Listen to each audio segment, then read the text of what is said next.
Yes, we're all in the same boat. Yes, it impacts us differently, but having that sense of, hey, we're all in this together. This is something that none of us have gone to get through before at all. And so it's, being able to be okay with, reaching out a little bit more than you typically would.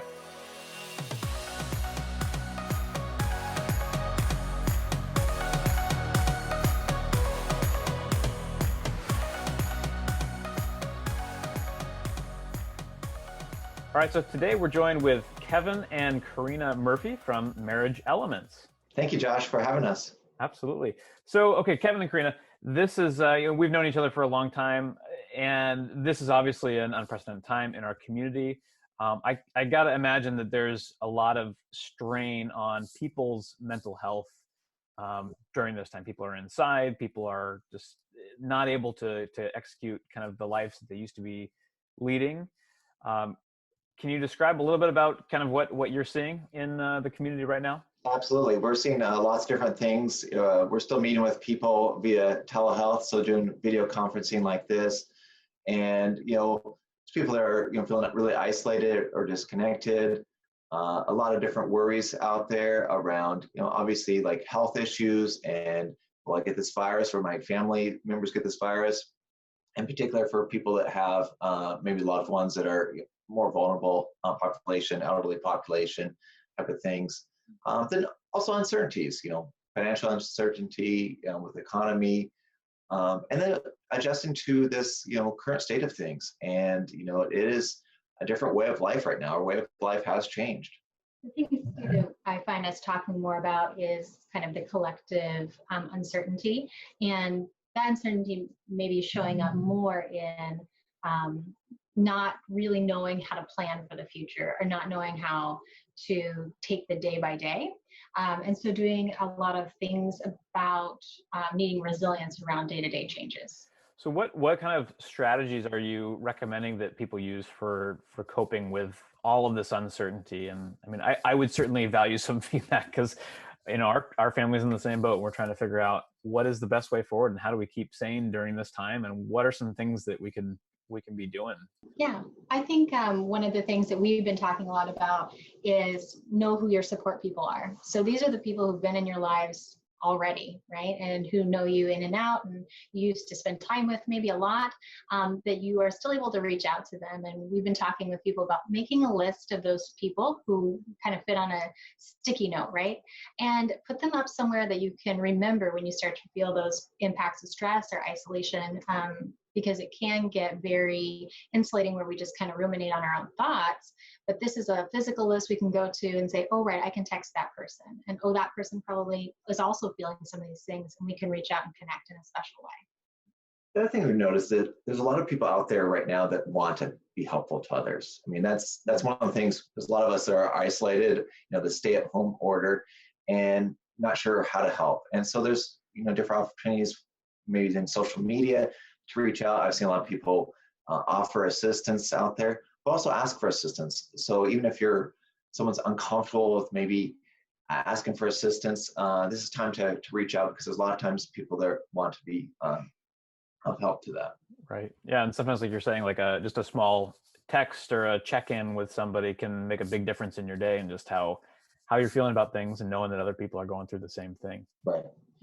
And I think that's one thing when you talk about the collective that's different about this. It's not just, me or even our neighbors are going through this. I mean, it's our whole country, the whole world that's going through this. So yes, we're all in the same boat. Yes, it impacts us differently, but having that sense of, hey, we're all in this together. This is something that none of us have gone to get through before at all. And so it's, being able to be okay with, reaching out a little bit more than you typically would. Yeah. A big piece about that is the acknowledging of change. I know there's this kind of push to say like, well, the thing that I'm experiencing is I'm not able to get together with friends. That's so much different than people who have lost a job. So I really can't complain too much. And I want to challenge that thinking, because I think that there is a place for not comparing our places of loss, because it loses the meaning, right? And if we're always kind of shoving that part down of ourselves, saying, I'm okay, I'm okay, I'm okay, the parts of us that are really not feeling okay are going to come out. and they're going to come out in ways that are unexpected and aren't healthy. And so being able to say, it's hard, and this change is hard for me, and it's hard for my neighbor, and it's hard for the nurse at the ER, and it's hard for all of us, and that my thing doesn't negate what they're experiencing, and their thing doesn't negate what I'm experiencing. That way we can really acknowledge when we do need help and start looking for helpers, or being a helper if we have that bandwidth within ourselves. Absolutely. Any other strategies that that you guys have found helpful? Yeah.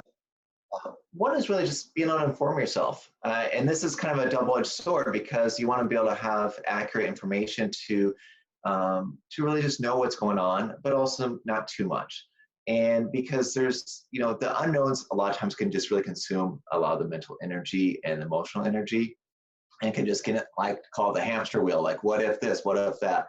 And so having some, basic accurate information can be helpful to at least know that, know that, hey, most people, even if they do get it, are going to get, mild or moderate symptoms, those type of things. One thing I'd be careful of is looking too much into that, and where you get too consumed with that, especially with a lot of, personal stories. You hear that, see that in the news sometimes, this person's personal account of that, whether it went, hey, not too bad, or really bad, or I had a family member that lost their life and it was really unexpected. Those type of stories really tend to, stick more emotionally, and can make it a little more, can really become consumed with that. And so be careful of that. If you tend to be one of those ones that digest a lot of news, which I am myself, set some limits for yourself, or if you are reading the news, make sure it's helpful, not leading into more worries or fears. Mm-hmm. Yeah, absolutely. And acknowledge your own emotional bandwidth for that kind of information. Sometimes taking breaks from the news and really focusing more on lighthearted things. Sometimes watching the news right before bed is not a good idea, right? And so kind of playing with the idea of maybe putting on something that's comedy based, giving yourself a break, that's really normal, it's really human, to not be inundated with all negative news. So allow yourself some grace around that. There are plenty of internet memes going around that would be a good diversion from that, right? Absolutely. Yeah. And one of the most powerful medicines is laughter, right? So if there are things that are feeling really difficult, being able to laugh at ourselves and or at certain parts of the situation that are laughable is important. And I think, there's also, with the governor, he has said that it is important to get outside. And even though it's a stay-at-home order, going outside for walks, maintaining that 6 feet of social distancing, but continuing to do things that, get your body moving and get you outside a little bit, and taking care of yourself that way as well. Right. The physical, mental, emotional piece of that is really important. And you see some support for that as well in the community, such as, for people that have kids around. I don't know if you saw people putting like teddy bears in the windows that kids can go on a bear hunt and go around and see bears in the window. And we were on a walk yesterday. We have a 4-year-old, and he found a Curious George monkey in the window, and so was all excited about that, and then wanted to watch Curious George cartoons this morning. And so, but it just makes it more exciting. And so that way, even though, yes, we're physically distant, we're not have to be socially disconnected. And I think sometimes actually that term social distancing is maybe that inaccurate term as well. It's really physical distancing that we're talking about. And it doesn't mean that we have to be socially isolated. Yeah. Yes, physically isolated, but not necessarily socially isolated. So finding ways to be socially connected in this time of being physically distant.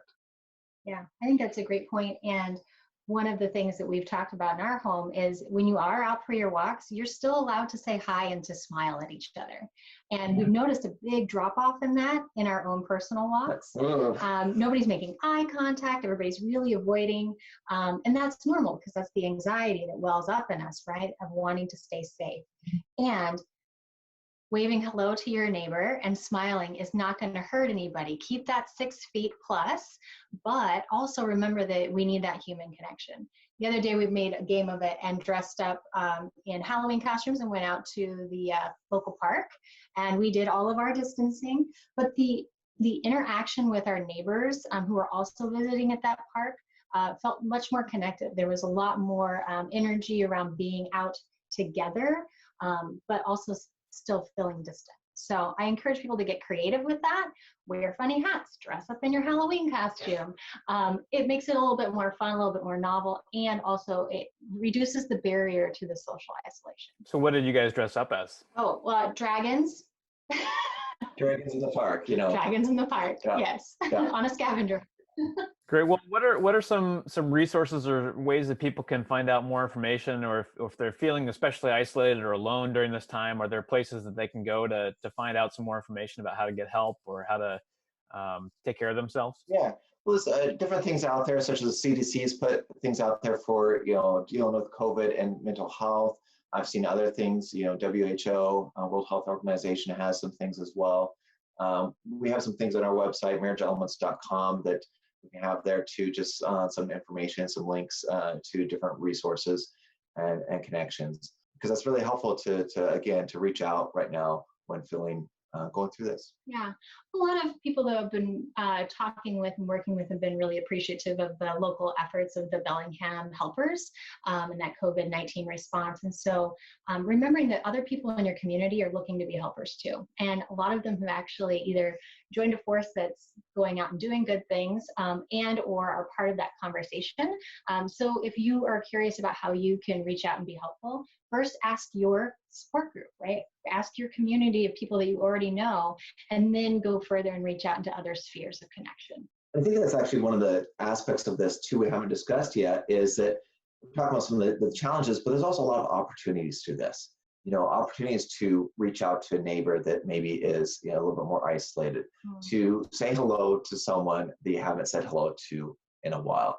I've gotten emails from friends from years ago that I haven't heard from in a while, and I've reached out to some friends as well, or seen people that put up those signs supporting our healthcare providers and put on the corners of the streets to the hospital, letting them know that, hey, they're thought of and that we appreciate them. So there's opportunities to reach out and also opportunities to have some more gratitude for things. This opportunity to, you know, not take things for granted that we 2 months ago took for granted, and realize, hey, you know what?